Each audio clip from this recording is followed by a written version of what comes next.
As the House comes to order for this important historic meeting, let us remind that each side, House and Senate, Democrats and Republicans, each have 11 members allowed to be present on the floor. Others may be in the gallery. This is at the guidance of the attending physician and the sergeants at arms. The gentlemen on the Republican side of the aisle will please observe the social distancing and agree to what we have 11 members on each side so that we can responsibilities to this chamber, to this responsibility, and to this House of Representatives. Please exit the floor if you do not have an assigned role from your leadership.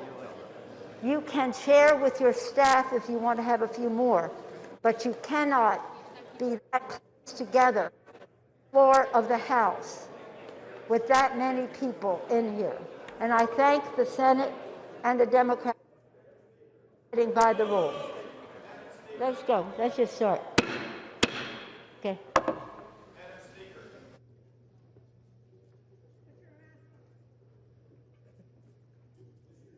You guys ready? He needed you. I know what we're going to do.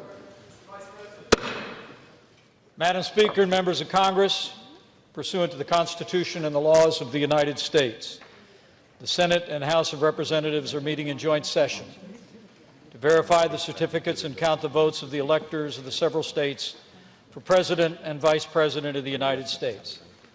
After ascertainment has been had that the certificates are authentic and correct in form, the tellers will count and make a list of the votes cast by the electors of the several states. The tellers on the part of the two houses have taken their places at the clerk's desk. Without objection, the tellers will dispense with the reading of the formal portions of the certificates.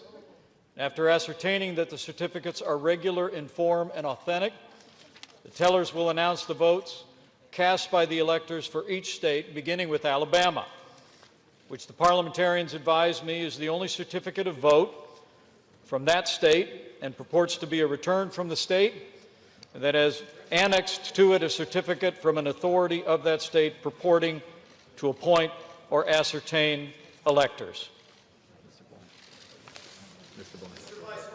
Mr. Blunt. For what purpose does the gentleman from Virginia seek recognition? For what purpose does the gentleman from Virginia rise? Parliamentary inquiry, Mr. Vice President.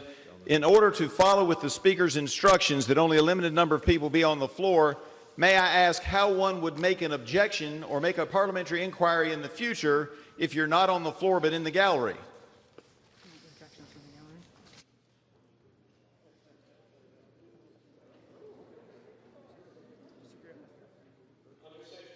Of Title III of the United States Code, debate is not permitted in the joint session. The parliamentary inquiry, Mr. Vice President. I am not attempting to debate. I'm not attempting to debate. I'm trying to find out how a parliamentary inquiry or a parliamentary point of order would be made in following with the Speaker's request that most of us not be on the floor. How do you make one of those points of order when you don't know what's going to happen later? Respectfully. Yes, sir. The gentleman's parliamentary inquiry constitutes debate, which is not permitted in the joint session under Section 18 of Title III United States Code. With that, Mr. Blunt.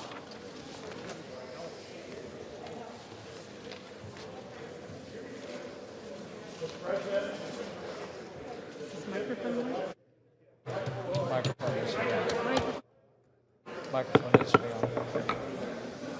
Is this mic on? Yeah.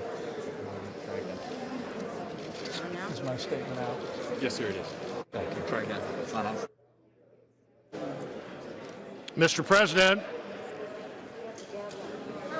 do you think this is on? I don't believe it's on. It's not on. Try it one more time.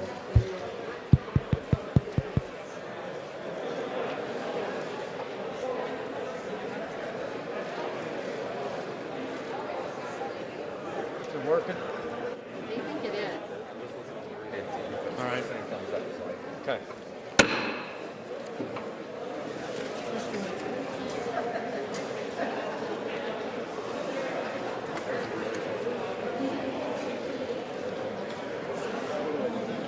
You could ask what you want. Are you ready? Let's get orders down there.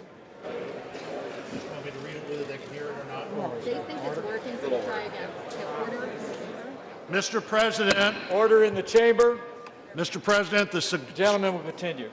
the certificate of the electoral vote of the state of Alabama seems to be regular in form and authentic, and it appears therefrom that Donald J. Trump of the state of Florida received 9 votes for president, and Michael R. Pence of the state of Indiana received 9 votes for vice president. Are there any objections to counting the certificate of vote of the state of Alabama that the teller has verified appears to be regular in form and authentic? Hearing none. This certificate from Alaska, the parliamentarians advise me, is the only certificate of vote from that state that purports to be a return from the state, and that has annexed to it a certificate from an authority of the state purporting to appoint and ascertain electors. Mr. President, the certificate of the electoral vote of the state of Alaska seems to be regular in form and authentic, and it appears therefrom that Donald J. Trump of the state of Florida received 3 votes for president, and Michael R. Pence of the state of Indiana received 3 votes for vice president. Are there any objections to counting the certificate of vote of the state of Alaska that the teller has verified appears to be regular in form and authentic?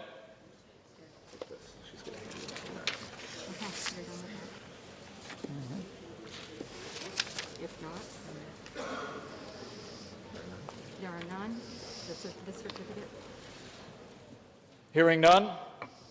This certificate from Arizona, the parliamentarians advise me, is the only certificate of vote that the state purports to be a return from the state, and that has annexed to it a certificate from an authority of that state purporting to appoint or ascertain electors.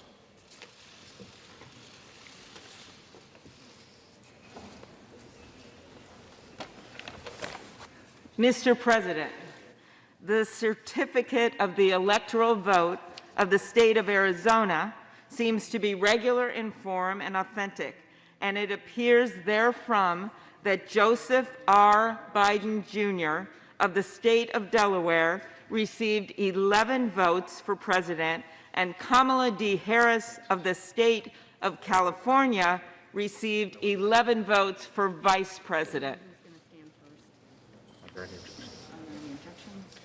Are there any objections to counting the certificate of vote of the state of Arizona that the teller has verified appears to be regular in form and authentic?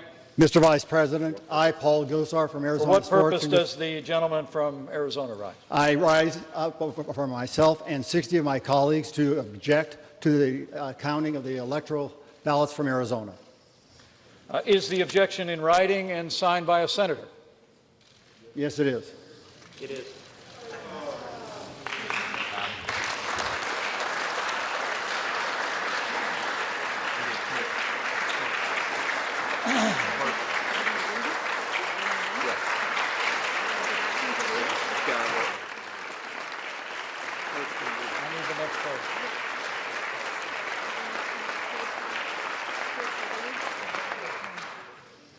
An objection presented in writing and signed by both a representative and a senator complies with the law, Chapter 1 of Title 3 of the United States Code. The clerk will report the objection.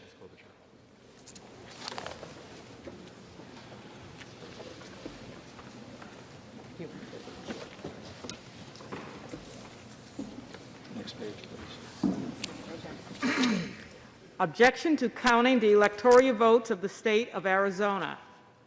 We, a member of the House of Representatives and a United States Senator, object to the counting of the electoral votes of the state of Arizona on the ground that they were not, under all of the known circumstances, regularly given.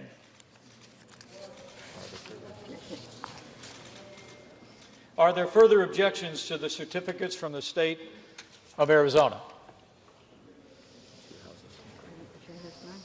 The chair hears none. The two houses will withdraw from joint session. Each house will deliberate separately on the pending objection and report its decision back to the joint session. The Senate will now retire to its chamber.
The chair will remind members of the need to adhere to the decorum requirements of the chamber as laid out in the Speaker's announced policies of January 4th, 2021, in accordance with the guidance and advice of the attending physician.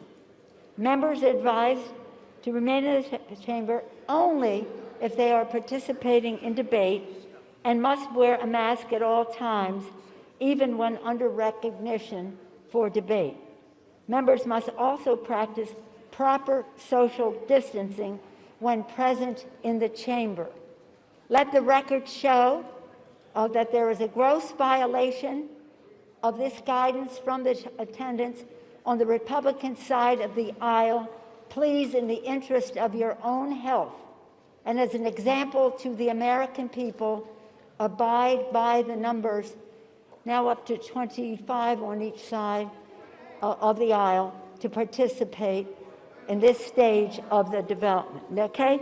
Pursuant to Senate Concurrent Resolution 1, pursuant to Senate Concurrent Resolution 1 and Section 17 of Title III of the United States Code, when the two houses withdraw from the joint session to count the electoral vote for separate consideration of an objection, a representative may speak to the objection for 5 minutes and not more than once. Debate shall not exceed 2 hours, after which the chair will put in the question, shall the objection be agreed to? The clerk will report the objection made in the joint session. Objection to counting the electoral votes of the state of Arizona.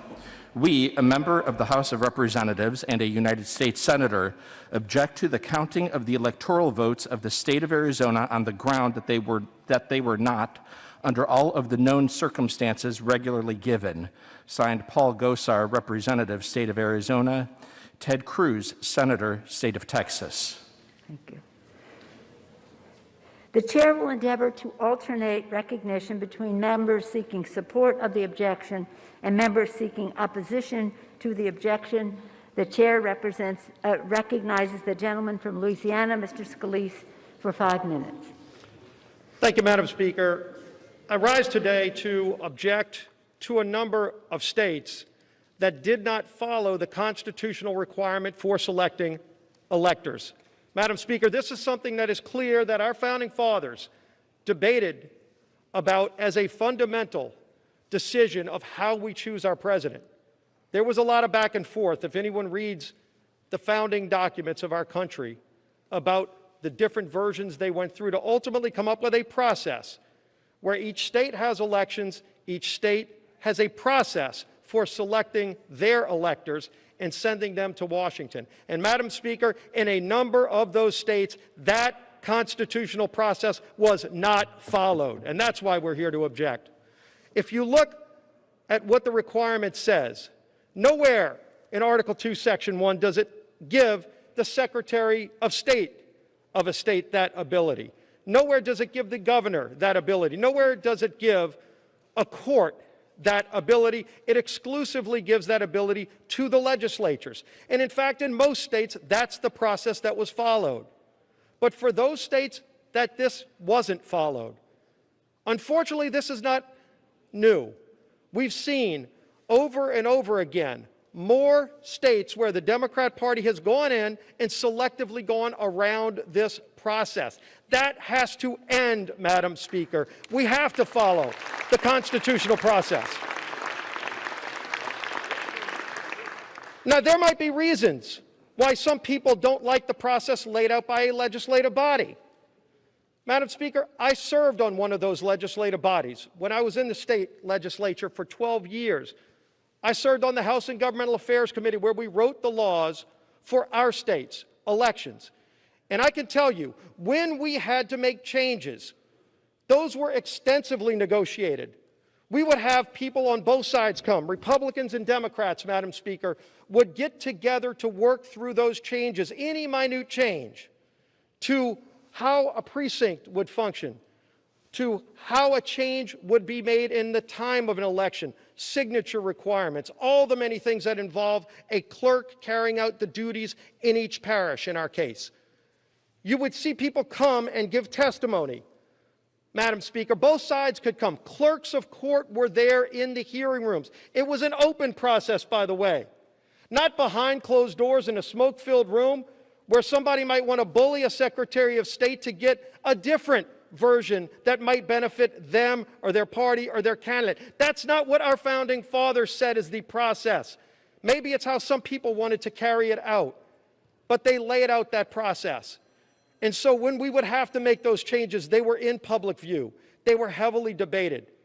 And then ultimately, those laws were changed in advance of the election so everybody knew what the rules were. People on both sides knew how to play the rules before the game started, not getting somewhere in the process and saying, well, you don't think it's going to benefit you, so you try to go around the Constitution. That's not how our system works. It's gotten out of hand. And so President Trump has called this out. And President Trump has stood up to it. So many of us have stood up to it. And in fact, over 100 of my colleagues, Madam Speaker, asked the Supreme Court to address this problem just a few weeks ago. And unfortunately, the court chose to punt. They didn't answer it one way or the other. They didn't want to get in the middle of this discussion. We don't have that luxury today. We have to discuss this. We have to fix this. In fact, on our first full day of this Congress, many of us brought legislation onto the House floor to start fixing the problems with our elections, to restore integrity to the election process, which has been lost by so many millions of Americans. And we had a vote. Every single Republican voted to reform the process. Every single Democrat voted against it. They don't want to fix this problem. But the Constitution is our guide. And it's time we start following the Constitution. It's time we get back to what our founding fathers said is the process for selecting electors. That's the legislatures. In public view, not behind closed doors, not smoke-filled rooms, not bullying somebody that might give you a better ruling. Let's get back to rule of law and follow the Constitution, Madam Speaker, and I yield back the balance of my time. Gentleman's time has expired. For what purpose does the gentlewoman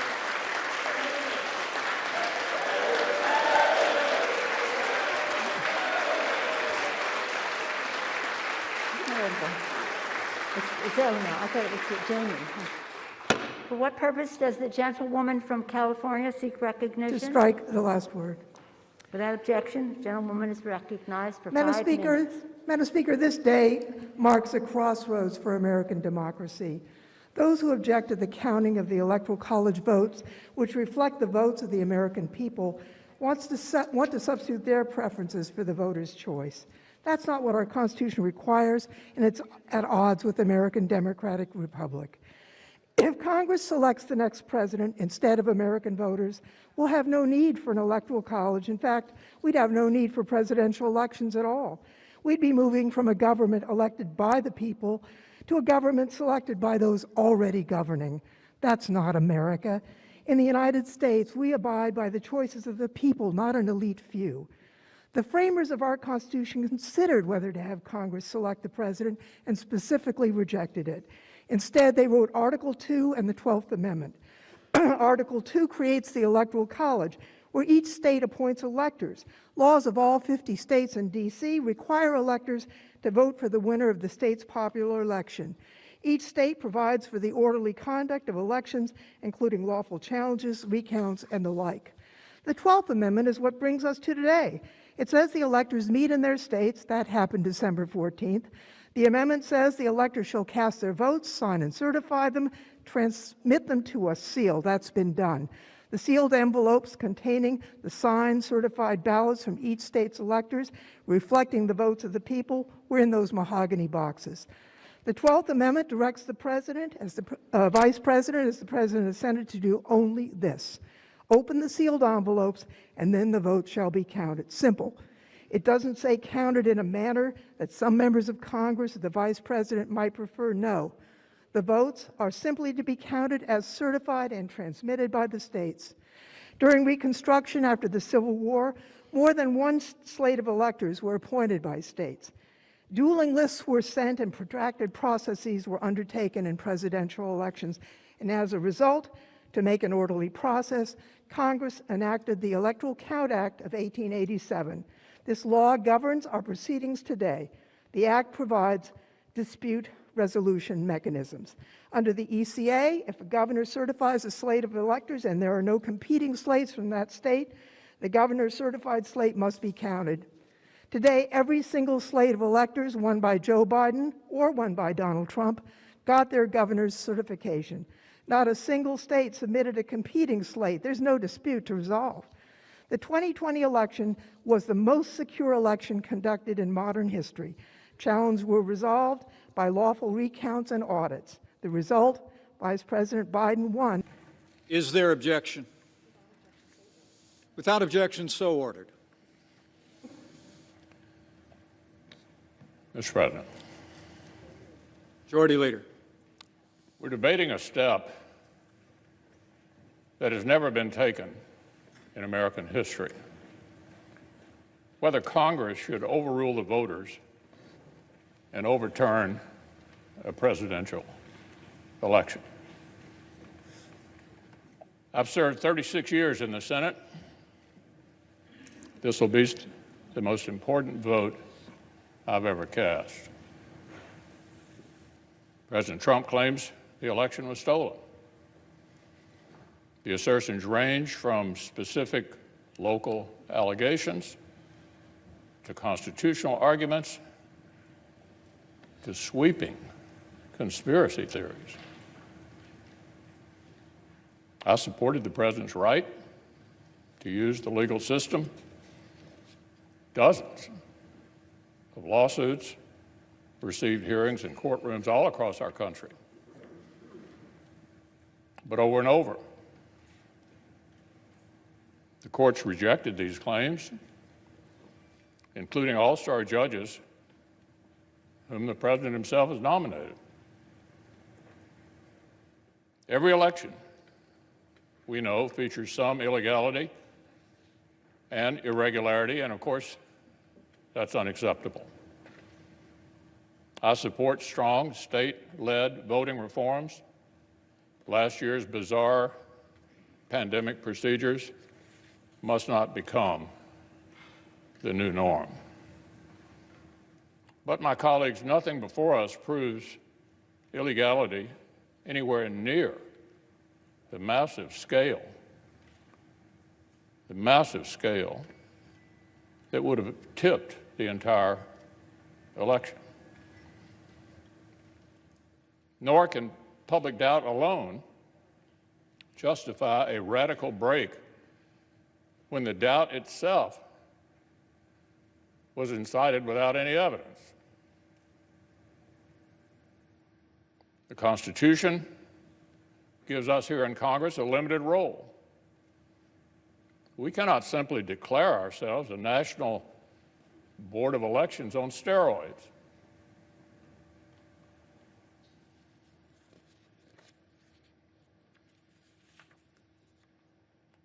The voters, the courts, and the states have all spoken. They've all spoken.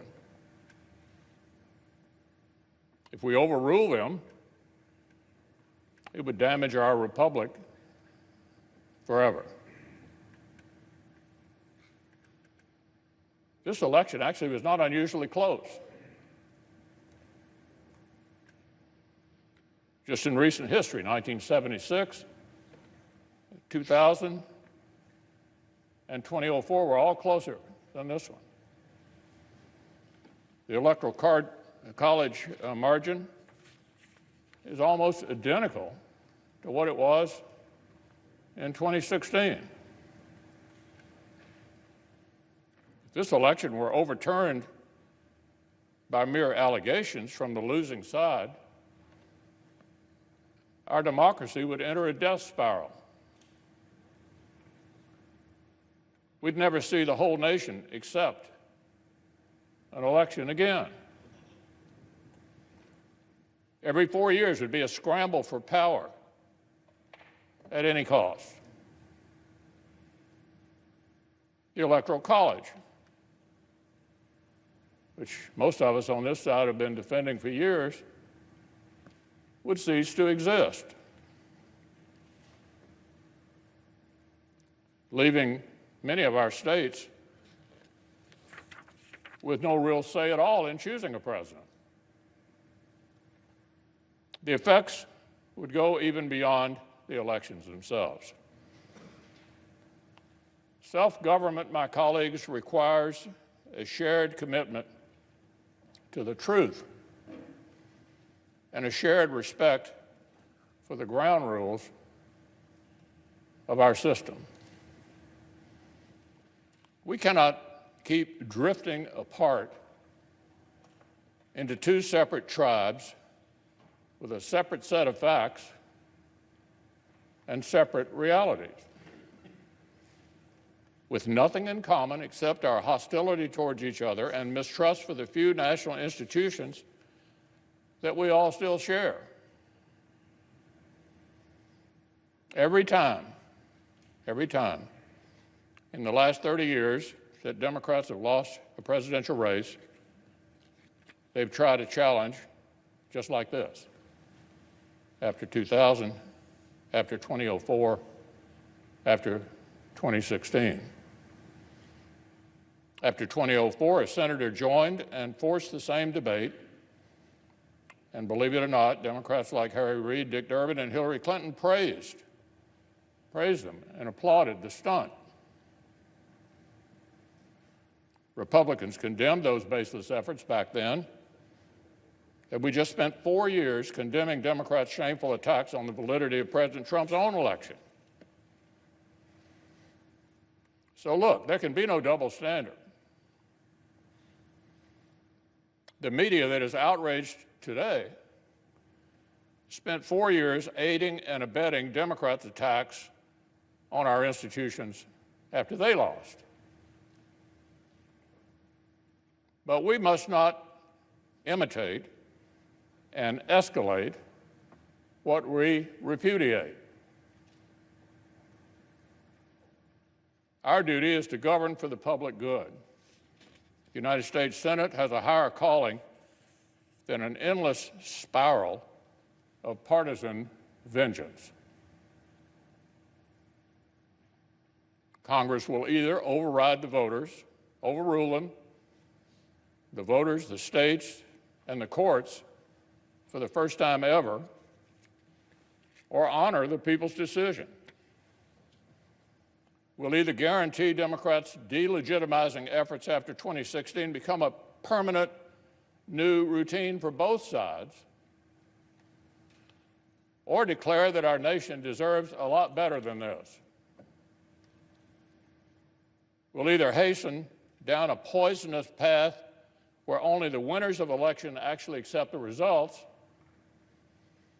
or show we can still muster the patriotic courage that our forebears showed not only in victory but in defeat. The framers built the Senate to stop short-term passions from boiling over and melting the foundations of our republic. So I believe protecting our constitutional order requires respecting the limits of our own power. It would be unfair and wrong to disenfranchise American voters and overrule the courts and the states on this extraordinarily thin basis. And I will not pretend such a vote would be a harmless protest gesture while relying on others to do the right thing. I will vote to respect the people's decision and defend our system of government as we know it. Leader.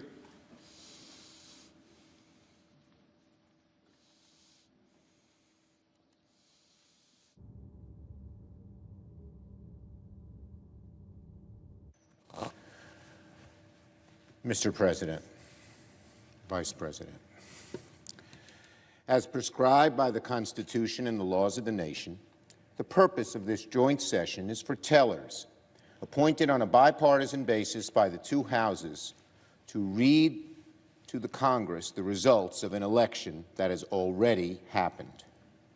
We are here to receive an announcement of a vote that has already been certified by every state in the Union and confirmed by the courts many times over. We're here to watch the current Vice President open envelopes and receive the news of a verdict that has already been rendered. It is a solemn and august occasion, no doubt, but it is a formality. The Congress does not determine the outcome of elections, the people do. The Congress is not endowed with the power to administer elections. Our states are given that power. By the end of the proceedings today, it will be confirmed once again something that is well known and well settled. The American people elected Joe Biden and Kamala Harris to be the next President and Vice President of the United States. And yet, a number of our colleagues have organized an effort to undermine and object to that free and fair election. They're in the minority. They will lose. They know that. They have no evidence of widespread voter fraud upon which to base their objections. That's because there is none. There is none. Not brought before any of the courts successfully. They know that President Trump and his allies have suffered a defeat in court after court across the country, losing no fewer than 62 legal challenges. And I might add, many Republican-appointed judges, some appointed by President Trump, rendered those decisions. They know, you all know, that Joe Biden and Kamala Harris are going to be sworn in as President and Vice President of the United States on January 20th. But they are going to object to the counting of the vote anyway.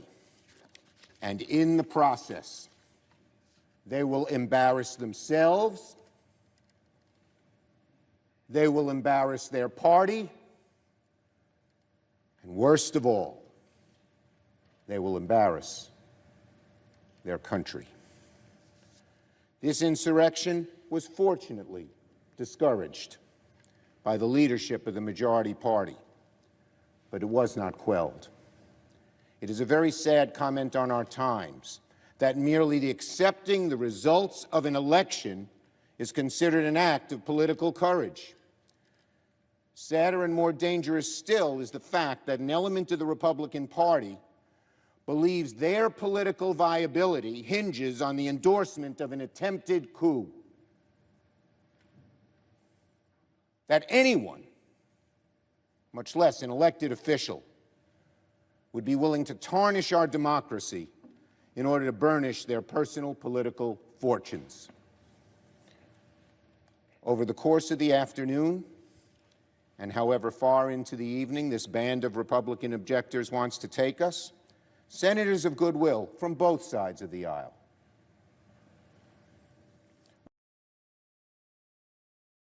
the senators from states whose electoral votes are being challenged will explain how the allegations of fraud are baseless.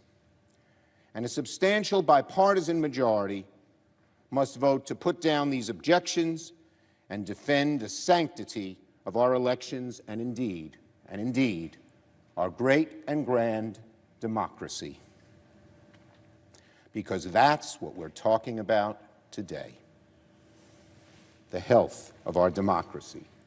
This wonderful, beautiful, grand democracy where the peaceful passing of the torch is extolled by school children in the second grade, but not by some here.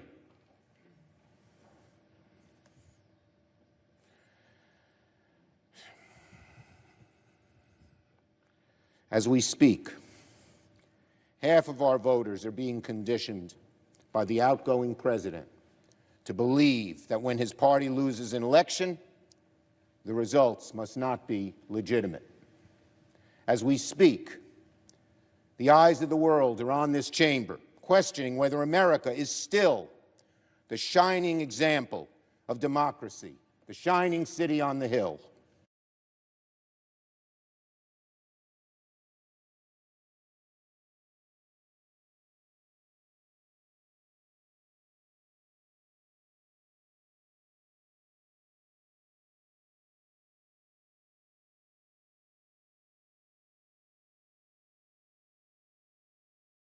Study our Constitution, mirror our laws and traditions, in the hopes that they too can build a country ruled by the consent of the governed. What message will we send to those countries where democratic values are under assault and look to us to see if those values are still worth fighting for? What message will we send to every dark corner of the world where human rights are betrayed, elections are stolen, human dignity denied? What will we show those people?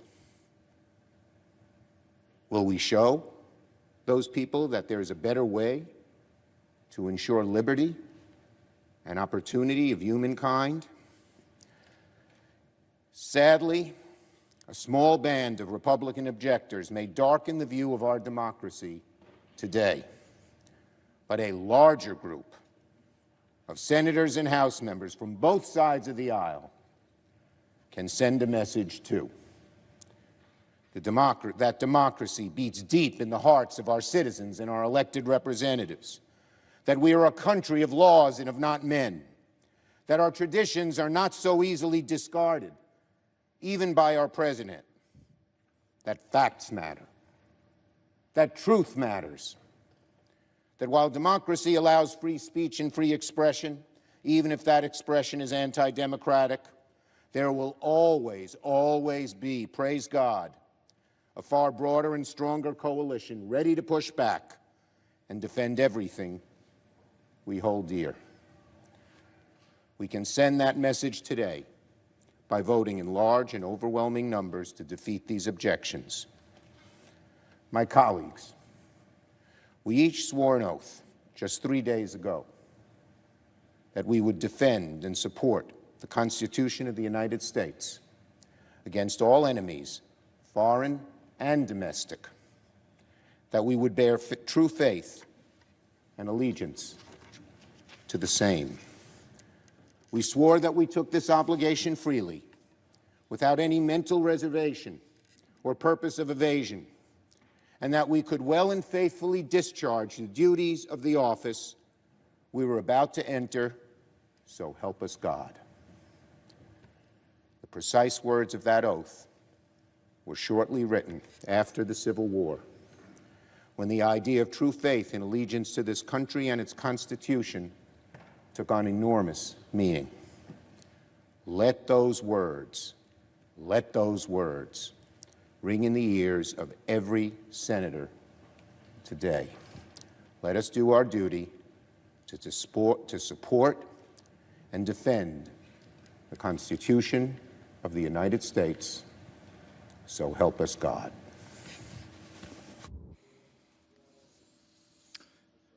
Majority Leader. I yield up to 5 minutes to the senator from Texas, Senator Cruz.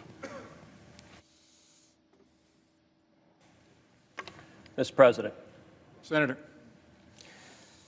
We gathered together at a moment of great division, at a moment of great passion. We have seen, and no doubt will continue to see, a great deal of moralizing from both sides of the aisle. But I would urge to both sides perhaps a bit less certitude and a bit more recognition that we are gathered at a time when democracy is in crisis. Recent polling shows that 39% of Americans believe the election that just occurred, quote, was rigged. You may not agree with that assessment, but it is nonetheless a reality for nearly half the country.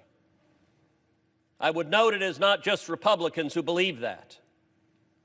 31% of independents agree with that statement. 17% of Democrats believe the election was rigged. Even if you do not share that conviction, it is the responsibility, I believe, of this office to acknowledge that is a profound threat to this country and to the legitimacy of any administrations that will come in the future. I want to take a moment to speak to my Democratic colleagues. I understand your guy is winning right now.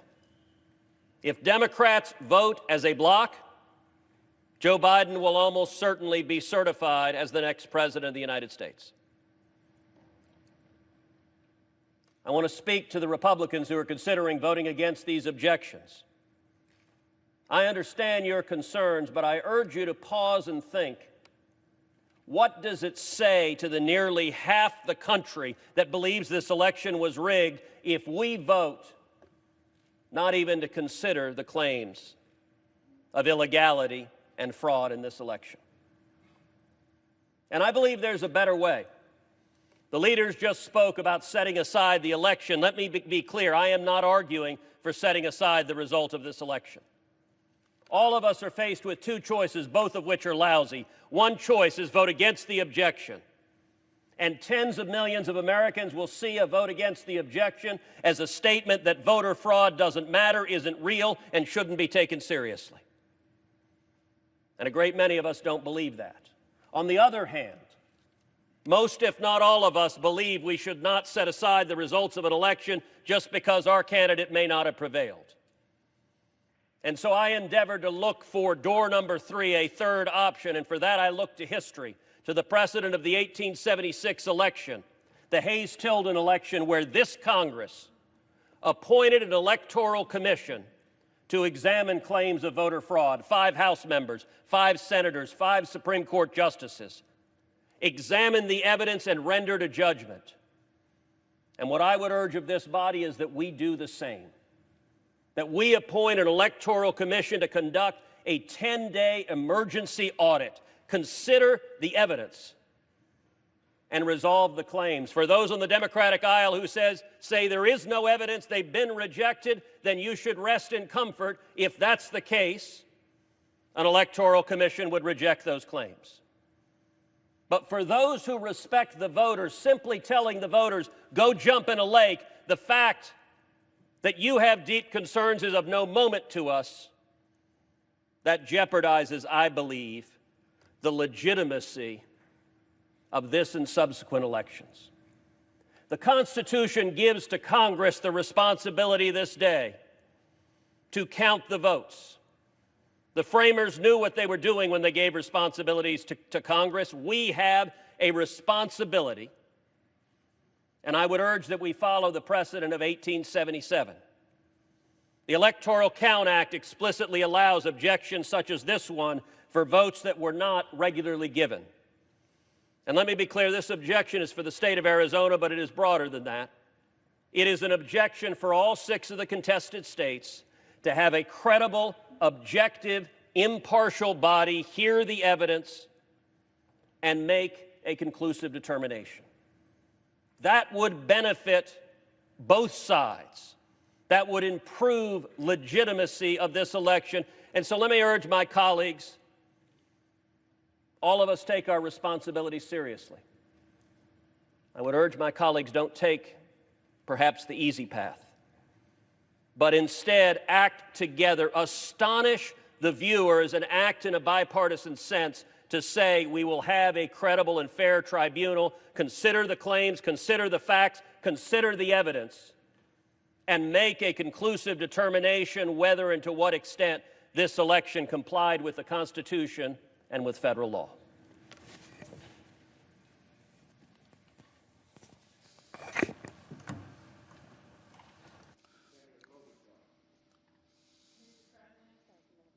Senator from Minnesota.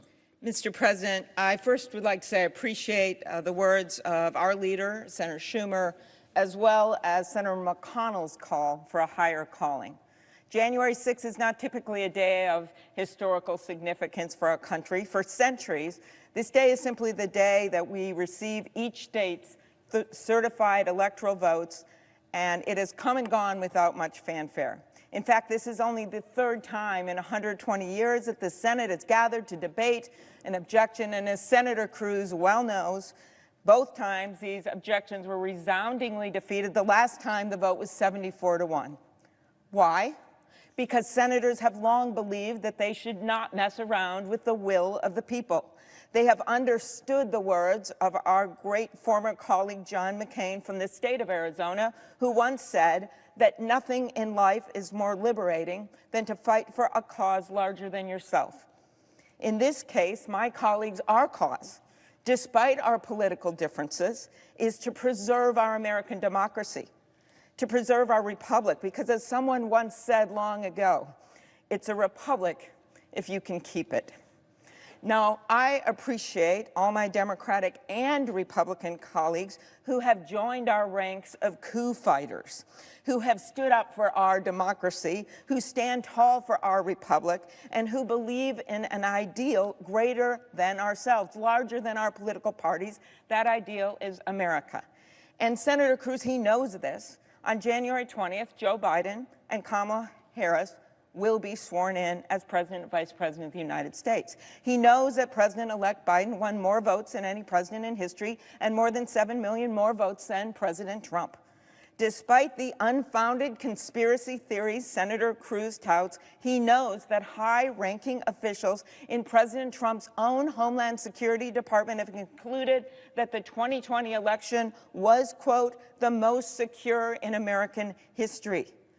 And if he wants to improve the numbers in his own party that he just mentioned of people believing in our elections, maybe he should start consulting with them. Or maybe he should start consulting with former Attorney General Barr, who said that he has found no evidence of widespread fraud in the 2020 election. We don't have to go back to 1877, my colleague. Senator Cruz knows that 80 judges, including conservative judges, including judges confirmed in this chamber, nominated by President Trump, has thrown out these lawsuits, calling them baseless, inadequate, and contrary both to the plain meaning of the constitutional text and common sense. And he knows that all 10 living defense secretaries, including both of Trump's defense secretaries, Dick Cheney, Donald Rumsfeld, William Cohen, he knows that all these leaders have come together to say that these scurrilous attacks on our democracy must stop, and we must allow for a peaceful transition of power. Senator Sinema will fill you in on these specific facts as to why this election was sound and true in Arizona, but a summary. President Trump received 1,661,686 votes in the state. President-elect Biden won 1,672,143 votes, meaning that he won the state by 10,457 votes. On November 30th, after Arizona's Republican governor, the Secretary of State, the Attorney General, and the conservative Chief Justice of the Arizona Supreme Court certified the results of the election, the governor actually said, "We do elections well here in Arizona. The system is strong." 8 post-election lawsuits brought in Arizona to challenge the results were dismissed by judges. 9 members of the House from Arizona were elected in the same election, including 4 Republicans. And colleagues, I did not see Senator Cruz over at their swearing-in in the House of Representatives last Sunday asking for an audit. He did not stop their swearing-in because there was no fraud. And he did not ask for an audit because we had a fair election. I will end with this. My friend Roy Blunt, my fellow Rules Committee leader, many years ago found a statue, a bust of a man at the top of a bookcase. He did research. He went to the historians, and all he could find out was that no one knew who this guy was, except that he was a cleric. Hence, the statue is called the Unknown Cleric. Now, at the time, our leaders thought this man important enough that they would warrant a statue for him. But today, no one knows who he is. Senator Blunt's message to school kids and senators alike that visit his office when he shows them the statue, what we do here is more important than who we are. Senators, what matters is not our futures, not our own short-term destinies. What matters is our democracy's destiny. Because I think many of us know that people will not know who we are 100 years from now or 200 years from now. But what they will know is this. They will know what we did today, how we voted today, and that is more important than who we are. It's a republic if we can keep it. Thank you, Mr. President. I yield the floor. Majority Leader. I yield up to 5 minutes to the senator from Pennsylvania, Senator Toomey. Senator from Pennsylvania. Thank you, Mr. President, and I intend later to address the specifics of Pennsylvania if and when an objection is raised with regard to Pennsylvania. For now, I want to address my remarks to what I think is the fundamental question being posed by the objectors. And that is, does Congress have the constitutional authority to decide which states' electoral college votes should be counted and which should not, based on how well we think they ran their elections? This is what the objectors are really asking us to do, to federalize elections by rejecting electoral college votes from states whose processes they say they disapprove of, and thereby having Congress select the President of the United States instead of the American people. The answer, Mr. President, is no, there is no such authority under the Constitution. The Constitution assigns to the states the responsibility to conduct elections. It's clear in Article 2, Section 1. It leaves courts with the responsibility to adjudicate disputes, and it assigns to Congress the ministerial function of counting ballots, except for extreme circumstances, such as when a state sends competing slates of electors to Congress. Which brings me to the 1877 precedent. Some objectors claim to merely want a commission to conduct an audit and then let states decide whether to send different electors. Well, first, the situations are not at all analogous. In 1877, Congress had before it 2 slates of electors from several states. Here, there are no Trump electors from swing states. There's just Biden electors. Second, legislatures from the swing states, they've already spoken. They've made their decision. They've chosen not to send us alternative electors. Third, a commission? Really? It's completely impractical, and we all know it, with 14 days to go before a constitutionally mandated inauguration. But look at it this way. If the objectors are right, and it really is Congress's job to sit in judgment on the worthiness of the state's electoral processes, then what's the criteria for acceptable election processes? What investigations have been conducted of these processes? What body has deemed that certain states' processes are unacceptable? What opportunities were these states given to challenge the findings? Why are the objectors objecting only to swing states that President Trump lost? What about the ones he won? I don't know, North Carolina. What about California? They have ballot harvesting, I'm told. If this is all supposed to be Congress's job, you'd think we'd have answers to these questions and procedures in place, because we would have done this every 4 years, right? But we don't, because it's not our job. If we adopt this new precedent that we sit in judgment of states' processes, then we're federalizing the election law. We would necessarily have to establish the permissible criteria and rules for the state's elections. The ballot harvesting example, it's illegal in some states. It's encouraged in others. Does it become mandatory or forbidden depending on who's in control of Congress? And as the leader pointed out, it would be the end of the Electoral College. And the Electoral College is the mechanism by which the people select the president. But if Congress gets to decide which states get to vote in the Electoral College, then clearly Congress is selecting the president, not the people. Whichever party controls both houses of Congress would control the presidency. The public would never tolerate Congress picking the president instead of themselves, so they'd abolish the Electoral College, as many of our colleagues would like to do. And the end of the Electoral College, of course, means the nation will be governed by a handful of big blue states and regions that can drum up very large numbers. Mr. President, the Constitution does not assign to Congress the responsibility to judge the worthiness of state election processes, nor its adherence to its rules. That's the responsibility of the states and the courts. Let me conclude with this. I voted for President Trump. I publicly endorsed President Trump. I campaigned for President Trump. I did not want Joe Biden to win this election. But there's something more important to me than having my preferred candidate sworn in as the next president, and that's to have the American people's chosen candidate sworn in as the next president.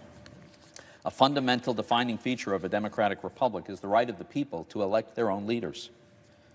It's now our duty, it's our responsibility to ensure that that right is respected in this election and preserved for future elections. I urge you, vote against this objection.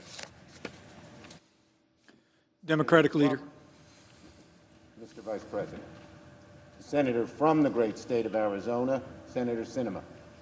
Senator from Arizona. Thank you, Mr. President. I rise today to share the facts about Arizona's recent election and to urge my colleagues to step away from divisive political rhetoric and step towards renewing Americans' faith in our democracy. The 2020 Arizona election was a success, not for any one party or individual, but as a demonstration of the will of the voters. A record 80% of registered voters participated, thanks to local Arizona election officials who ensured our system worked and our laws were upheld. Arizona has offered early voting for more than 100 years, and our vote-by-mail system includes strict safeguards. All ballots include tracking mechanisms and tamper-resistant envelopes. Election staff are trained to authenticate signatures, and Arizona imposes severe criminal punishments for ballot tampering. The Arizona election produced bipartisan results in which members of both parties won races, and these results have been confirmed by stakeholders across the political spectrum. The Republican chairman of the Maricopa County Board of Supervisors said, "No matter how you voted, this election was administered with integrity, transparency, and in accordance with Arizona state laws." The Republican Speaker of the Arizona State House rejected calls for the legislature to overturn the election, saying, "As a conservative Republican, I don't like the results of the presidential election, but I cannot and will not entertain a suggestion that we violate current law to change the outcome." 8 challenges contesting the Arizona election were brought to federal and state courts. All 8 were withdrawn or dismissed, including a unanimous ruling by the Arizona Supreme Court. The Chief Justice wrote, "The challenge fails to present any evidence of misconduct or illegal votes, let alone establish any degree of fraud or a sufficient error rate that would undermine the certainty of the election results." During a recent committee hearing, I asked a simple question of the former Director of Cybersecurity and Infrastructure Security. Did he find any evidence disputing the integrity or fairness of Arizona's election? His answer was simple: no. Arizona and our 15 counties should be congratulated for running a secure election. Perhaps the most heartening demonstration of Arizona's election success is Jocelyn from Phoenix. Jocelyn is 18 years old and was a first-time voter in 2020. So was Rachel from Tucson, and 1,000 more Arizonans who for the first time exercised their constitutional right to decide their own leaders. Today's challenge to Arizona's election fails any factual analysis. More disturbingly, it seeks to rob Jocelyn and Rachel and more than 3 million Arizonans of a free, fair election. Those of us who are trusted with elected office are first and foremost public servants. We serve our constituents. We do not seek to substitute our personal ambitions for the will of the American people. Our system allows for a continuous contest of ideas, and those voters who support the losing side of a free, fair election have not been disenfranchised. Rather, they maintain just as important a voice in America's future, and leaders have a duty to serve all of our constituents, including those who voted for other candidates.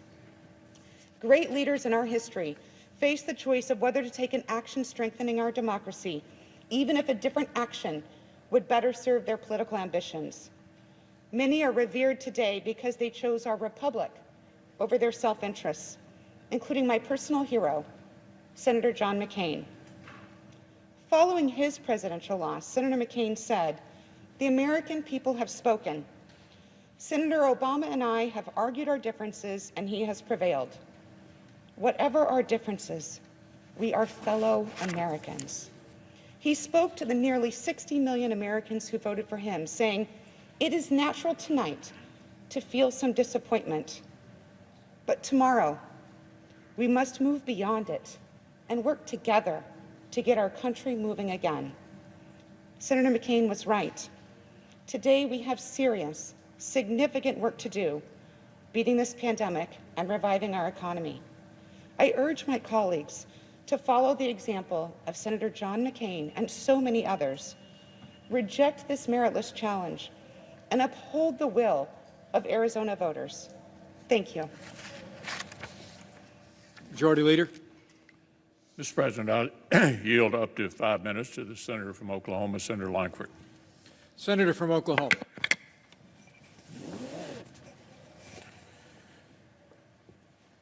Mr. President, in America, we settle our differences in elections. What happens if you don't trust the election count, or you're concerned that so many courts denied or dismissed cases within hours after they were given thousands of pages of evidence? The reason we have a Congress to settle our nation's divisions and the rules of the Senate make sure that every opinion in the nation is heard is so issues like this can be addressed. The constitutional crisis in our country right now is that millions of Americans are being told to sit down and shut up. Their opinions matter. During the electoral challenge on January the 6th, 2005, Senator Ted Kennedy stood on this floor and said this. He said, "I commend the many thousands of citizens in Massachusetts and other states who insisted on treating today's electoral vote count in Congress as a meaningless ritual would be an insult to our democracy unless we register our own protest against the obviously flawed voting process that took place in so many states. We are hopeful," he said, "that this major issue that goes to the heart of our democracy is now firmly implanted on the agenda for effective action by Congress." End quote. I agree. The United States Constitution does not allow me to assign different electors to a state, nor should it. The United States Constitution does not give the option to the Vice President of the United States to just unilaterally decide which states are in and out, and it should not. Each state decides its electors through its people. But a small group of senators, including myself, have demanded that we not ignore the questions that millions of people are asking in our nation. So we have proposed a constitutional solution. Pause the count. Get more facts to the states before January the 20th. We proposed a 15-member commission, just like what was done after the failed election of 1876. We're encouraging people to spend 10 days going through all the issues so states can have one last opportunity to address any challenges. Then the states, as the Constitution directs, would make the final decision on their electors. I have some colleagues who have said that a 10-day commission is not enough time, so they have counter-proposed, just ignoring the lingering questions. We need to do something. My challenge today is not about the good people of Arizona. And it will stand in recess until the call of the chair. We'll pause. Protesters are in the building. Thank you. There wasn't anything you said.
the curves that cannot occur except with odds so rare and unlikely that winning the Mega Millions lottery is more probable.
And then, particularly in the House, with all the crowds and COVID, it takes an hour or so to vote. And each one of these objections could take 3 or 4 hours. You had 6 states, 3 or 4 hours. Even I can do that math. We're talking about the possibility of 24 hours. I wonder whether this may shut down some of the objections, and having done 1 or 2, whether they may feel they've made their point.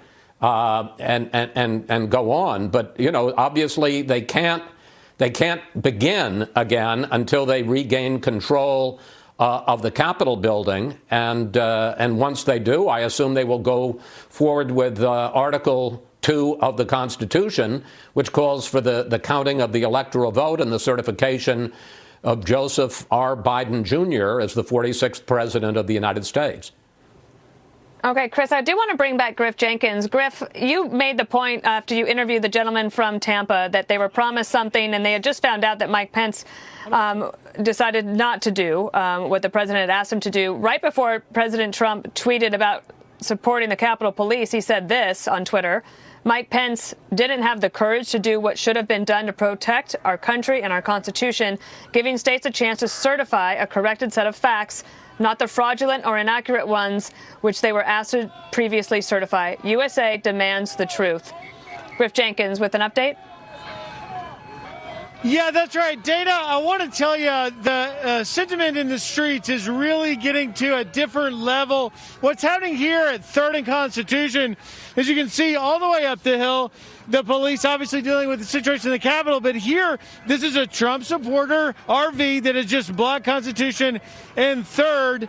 And, we're talking to people out here. I'm asking them now that, hey, listen, are you okay with what's happening? This is spinning out of control. This is turning violent. This is getting dangerous. You're very much a group put together of law enforcement, of military, and one gentleman says he's a veteran and that he actually is very upset at what's happening. What did you say your name was?